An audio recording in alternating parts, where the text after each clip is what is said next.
Propos, c'est le rendez-vous bimensuel qui partage et décrypte l'actualité réglementaire autour de l'efficacité énergétique et des CO2.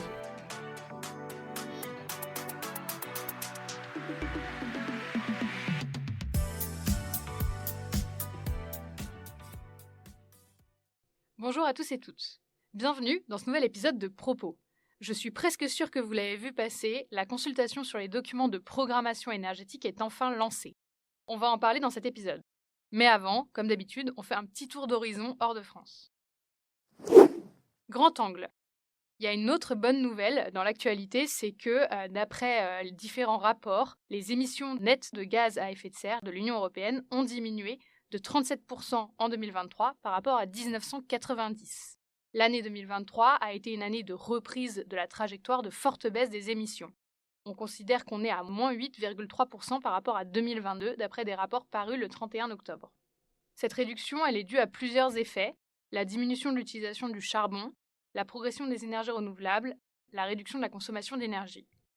À l'échelle de l'Union européenne, l'Agence européenne de l'environnement estime que les énergies renouvelables ont fourni 24% de la consommation d'énergie finale. En parallèle, la consommation a fortement diminué, puisqu'elle est en baisse de 11% par rapport à 2005.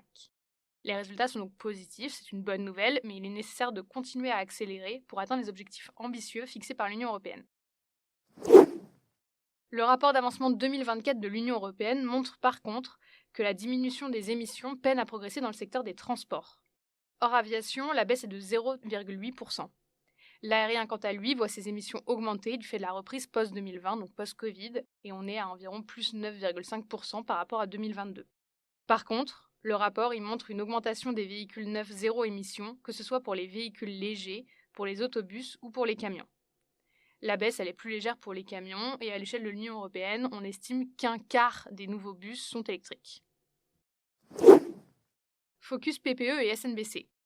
Donc pour ceux qui ont l'habitude d'écouter le podcast, la PPE, c'est la programmation pluriannuelle de l'énergie, et la stratégie nationale bas carbone, c'est la SNBC. Les projets, c'est ce que je vous disais en introduction, ils sont enfin parus. Donc là, la concertation, elle vise à faire de la France une nation décarbonée. Elle a été lancée et tout le monde peut participer jusqu'au 15 décembre. Donc la fenêtre de tir, elle est assez courte, mais si vous voulez, vous pouvez évidemment participer. Si vous ne l'avez pas lu, on peut comprendre, c'est un peu long, on vous propose un court résumé. Ce qu'il faut avoir en tête, c'est que les objectifs, ils restent ambitieux, surtout en période de restriction budgétaire. Donc ça ne vous échappe pas qu'en ce moment, il y a des discussions sur les budgets pour l'année prochaine. Avec des objectifs aussi ambitieux et moins de financement, évidemment, c'est particulièrement complexe d'atteindre les objectifs de décarbonation. Dans la PPE et la SNBC, les enjeux ils sont identifiés par secteur d'activité, donc à la fois les bâtiments, l'industrie, le transport, l'agriculture, et par filière, donc par exemple le solaire, les pompes à chaleur, la géothermie ou encore les réseaux de chaleur. Si je prends des exemples précis, pour atteindre les objectifs, la PPE, donc la programmation pluriannuelle de l'énergie, elle mise sur une réduction durable des consommations d'énergie.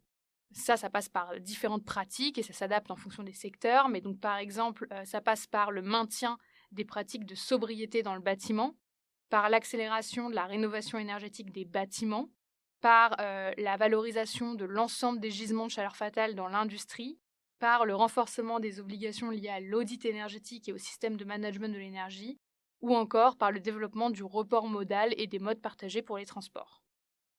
La PPE, elle mise aussi sur un mix énergétique moins carboné et une réduction massive des énergies fossiles, et ça passe notamment par l'électrification massive des usages, comme le développement des pompes à chaleur dans les bâtiments, le remplacement des process industriels par des process électriques ou le développement de la mobilité électrique légère et lourde.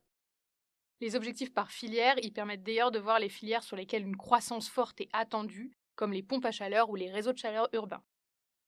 Je vous propose, si ça vous intéresse, de prendre connaissance de notre série d'articles sur le sujet. Le premier, il se concentre sur l'industrie, le deuxième sur les bâtiments résidentiels et tertiaires, et le troisième sur les transports. Ils sont présents sur notre site internet et on vous les mettra dans les ressources de l'épisode. Autre actualité. Les émissions de gaz à effet de serre de la France sont elles aussi en baisse. Donc deuxième ou troisième bonne nouvelle de ce podcast, on ne s'arrête plus. On est sur une baisse de 5,6%, principalement liée à la baisse de production d'électricité carbonée. On vous mettra le lien vers les statistiques de l'INSEE si vous voulez en savoir plus et découvrir pourquoi les émissions françaises ont diminué plus rapidement que l'empreinte carbone. Les conditions et paramètres actuels des aides pour la rénovation des logements vont être maintenus en 2025. Ça, c'est l'annonce de ces derniers jours pour le résidentiel. MaPrimeRénov' va continuer à aider et à financer des monogestes. L'objectif 2025 est de rénover 350 000 logements, soit le même nombre de logements que cette année. Ce qu'il faut garder en tête, c'est que l'objectif initial pour 2024, c'était le double, c'était 700 000 rénovations. Donc pour aider à concrétiser cet objectif, même s'il est moins ambitieux, le gouvernement souhaite travailler sur une banque de la rénovation avec le secteur bancaire et la Caisse des dépôts, et évidemment maintenir MaPrimeRénov' et les C2E qui permettent de financer une partie des travaux. Le gouvernement, il veut accélérer et mettre fin plus rapidement au coup de pouce C2E sur les thermostats. Donc si on reste sur les aides pour le résidentiel, ça serait une aide en moins. En effet, le gouvernement il considère que le taux de couverture sur la fiche bonifiée, il est dans de nombreux cas trop élevé, alors même que les économies d'énergie permises par ces technologies, donc par les thermostats connectés, ne sont pas toujours à la hauteur de celles escomptées.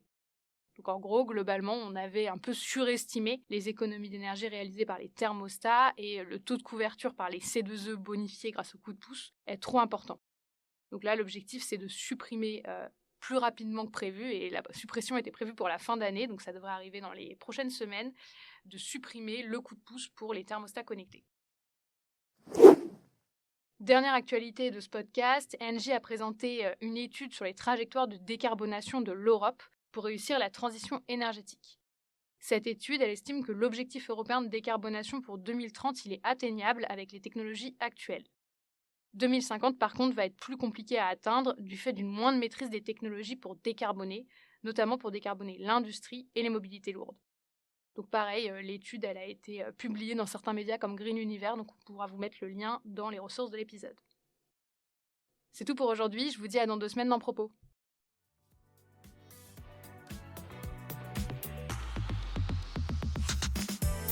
Pour ne manquer aucun épisode, abonnez-vous. Et pour retrouver toutes les informations en temps réel, rendez-vous sur LinkedIn ou sur notre site internet www.certinergie.com.